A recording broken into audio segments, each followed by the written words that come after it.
I became more appreciative of life. The small things I don't even recognize before, nare-recognize ko na ngayon. And that's how I became more grateful.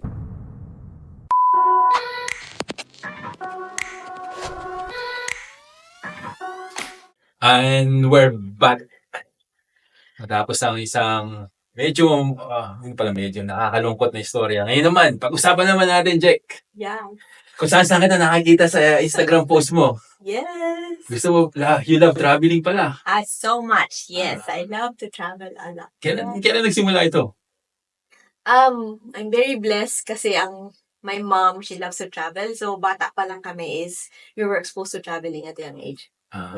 Saan ba napunta ang bansa? O even sa Australia, kung saan ka rin nagpupunta dito. Oo. Dito muna. Dito muna. Actually, sa Australia mismo, hindi ko pa masyado na-explore ang Australia. Like, other states, hindi pa. Pero Asian countries, and then, nung meron pang sponsor, naka-America. Yung bata pa kami, yeah. Hong Kong, America. Hong Kong was the first country, and then nag-America kami when I was, I think, 10, or hindi ko maalala. Pero I was in elementary. Then, mga 3 beses naka-America. Tapos, Hong Kong ulit ilang beses. Tapos, Australia. Then, mas marami akong travel since last year. Since last year. Solo, mga solo, Yes. solo traveler. Solo travel na. Okay, kwento mo yan. Saan yan? Saan bansa yan? So, last year, my first time to solo travel was, in Bali, Indonesia. Ikaw lang mag-isa. Hindi ka man takot. Natakot ang mami ko. Hindi, kasi ang ginawa ko sa Bali is, I went on a retreat. For meditation, yoga, to know myself. More on self-mastery. Yeah, parang character development. Sa Bali ako, I was on a retreat for 4 days. Tapos, kasi siya, exclusive siya. So, it's very safe. And then, that place was recommended to me by a friend. So, may experience ako doon. Anong ginawa mo doon sa retreat? Sa retreat na yon, yoga every day. Yoga So twice a day. Mindfulness talaga. Yoga, tapos massage every day. Ay, sarap naman. Yeah, I had yoga morning and then evening, sunrise and sunset. Tapos may massage during the day na isa. Tapos I got to meet yung may-ari ng resort na he will talk to you about mga spiritual things, ganon. And then may mga excursions din. Like I had a day, I did sunrise with the dolphins. Wow. Tapos ako lang isa. Ikaw lang? Oo, ako lang isa. Kasi usually, it's booked with other guests. Pero that day na I was booked in, ako lang isa. Medyo natakot ako kasi ang kasama ko, yung nag-drive ng van, sabi niya, i-drive na kita doon sa dagat. Kami lang dalawa. Siyempre, wala pang sun nun. Moon lang. 3 a.m. Sabi ko pa nag-vlog kasi. Binag ko. Binilag mo pero pa hindi ko pa na-edit. Sabi ko, baka ito na huling araw. Kasi, sanay siyang mag-English. Nag-English siya, pero konti-konti, ganyan. Tapos, sabi niya, stay there. Sa van lang daw ako. Kasi kinausap niya na yung guy na who will go on the boat with me. Yung mag-on ng boat. Kasi then you have to, sa dagat. Sabi ko, ito na. Kung mag-isa. Ako lang mag-isa. Tapos yung mga moving taken. Tsaka mga Mission Impossible. Hindi ka ito sinabi sa parents ko. Tapos naglakad na papunta sa bangka. 3 lalaki. Madilim. Flashlight lang ang hawak. Kaya wala mag-isa. Nakita ko na to sa mga palabas. Hindi magandang ending.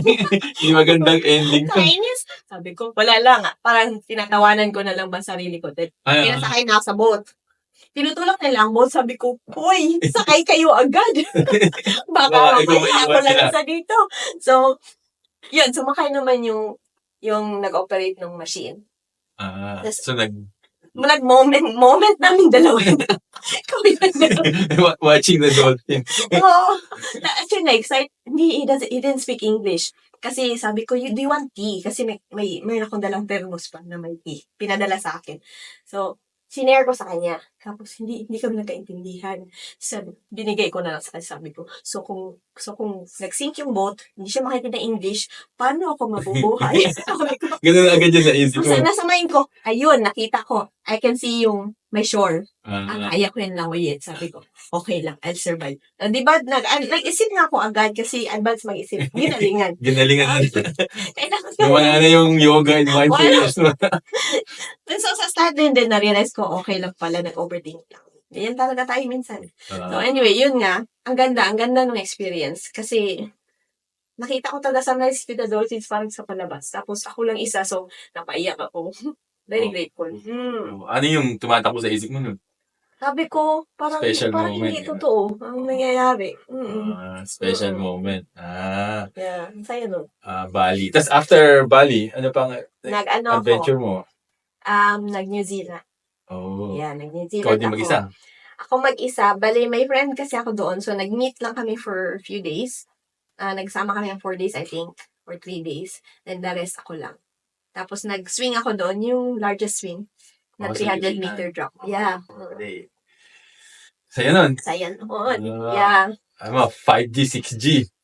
Yung mga... Ano siya, yung i-drop ka eh. Nakaupo ka, tapos i-drop ka. Oh, free-flowing. Ganun. Yan. Yeah, 300 meters yun na swing. Sa bridge ba yun? Yung may sa bridge? Parang oo. Kasi yung next nun is bungee. Sabi ko, hindi ko sure kung kaya ko mag-bungee jump. So, nag-swing muna ako. Di ba halos the same Ang experience? sisiw lang nga nung swing eh. Sabi ko, dapat nag-bungee na lang ako. Hindi ako natakot ng swing. Kasi pag ano. Kasi nakupo lang din ako. Parang kinabahan ako pero excited. Hindi siya fear na, uy, alisin niyo ako dito. Hindi. Mahilig kasi din ako ng mga ganyan. Adventure. Mahilig talaga ako. Di ba yung mga side ko pinapasok mga sarili ko ng sitwasyon.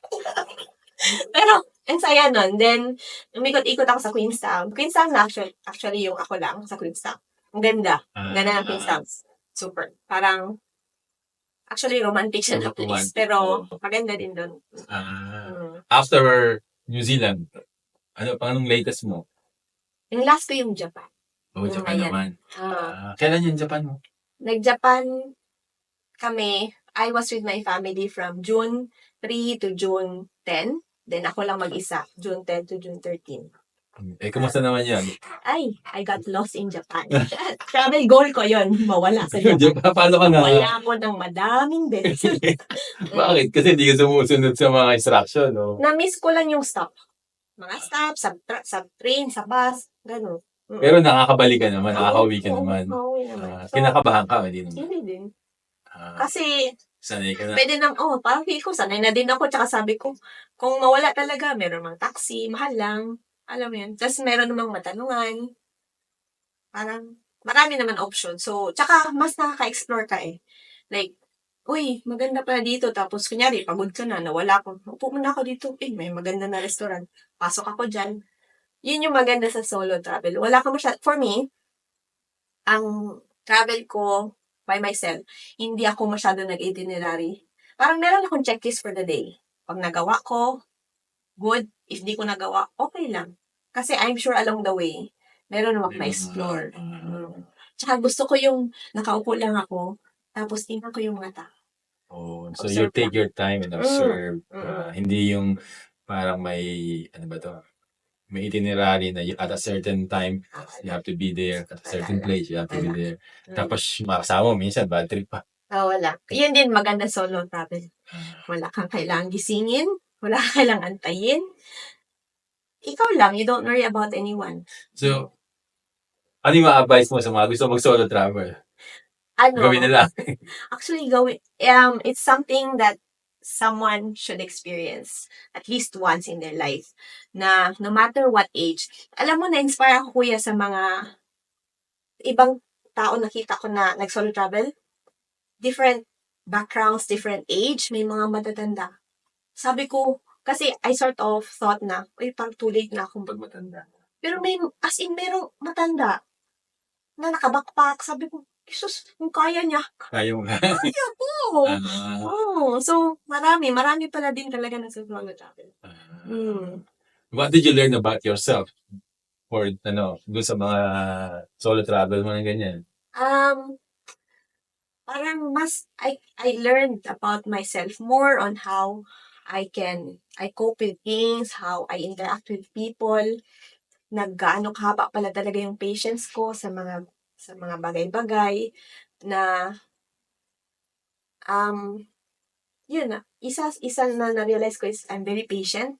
Tapos yung like how I think, parang na-realize ko din, feel ko naman kasi minsan hindi ako positive na tao, pero the people I get to interact with, Kasi parang, minsan, sila pa ang nagsabi sa akin na, uy, ganyan ka pa. Sabi ko, ano pala talaga ako din. Yeah. so nabago yung perspective mo. Mm. Simula nung mag-solo travel nga. Yeah, and parang may nakapagsabi na, yung word pa nga ginamit niya is centered. Sabi ko, ano ba yung centered? Hindi ko naintindihan. Pero sabi niya, I feel like you're someone who's centered. Naririnig ko din yun. Ginugin ko, centered. Parang balanced. Balance nga. So parang, I think, sa solo travel, you will learn, besides sa budget, besides sa planning, and learning culture sa iba-ibang country, the best thing you will learn is you will get to know more is yourself. Kasi, yeah. Parang you have an agenda kaya nag-travel ka is to know more about yourself, diba? You have to get lost. Yes, to be found. Sa anong book yan? Di ba tama naman? Kasi you have to be lost in time, lost in the place. Yeah, Even lost with the dolphins to find yourself. Now, nakita mo ba yung sarili mo? Kita ko naman, no? Di naman siya nawala. Now you're centered ka na. Centered na daw ako, di ba? Very, flattered na naka-receive ng ganong compliment.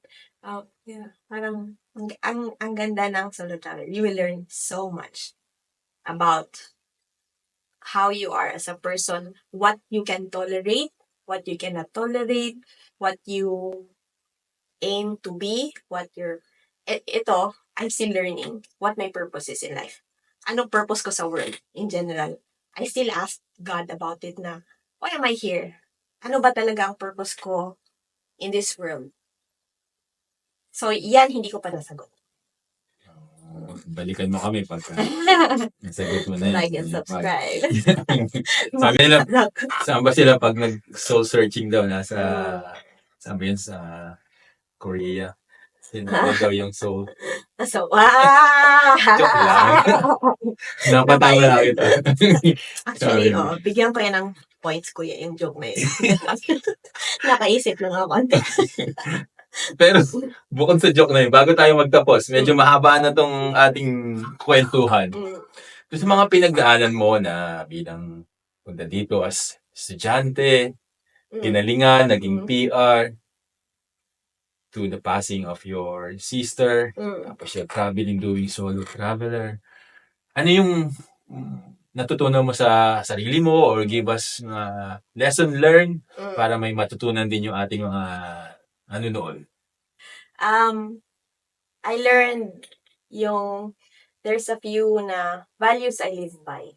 One is, which can be found actually, nasa Bible siya, nasa Matthew's na book, na yung simple golden rule, do unto others what you want others to do unto you, or don't do to others what you don't want others to do unto you. Very simple. It's very simple.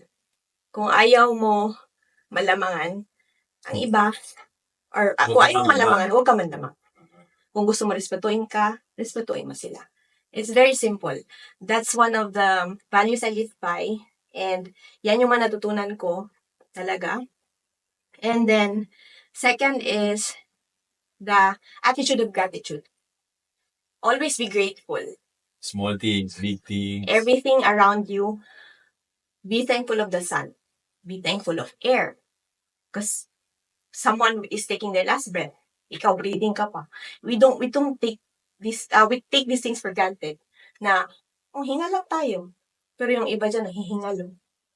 So, attitude of gratitude, every day. Pray for something, be grateful for something. We don't just pray to ask. We pray to give thanks. So,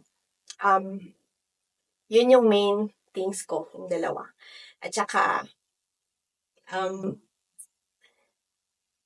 yun yung very significant sa akin actually, yung dalawa. Oh. At saka, love thy neighbor. You have to love and appreciate everyone. Siyempre, not everyone is lovable. I could be unlovable to others. Pero okay lang yan. Love who you can and love who you can and love them now. Parang,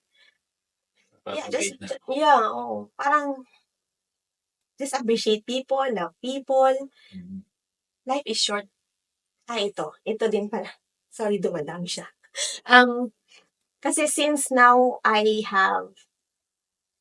didn't meet death myself, pero may introduction na sa death because of what happened to my sister. I became more appreciative of life.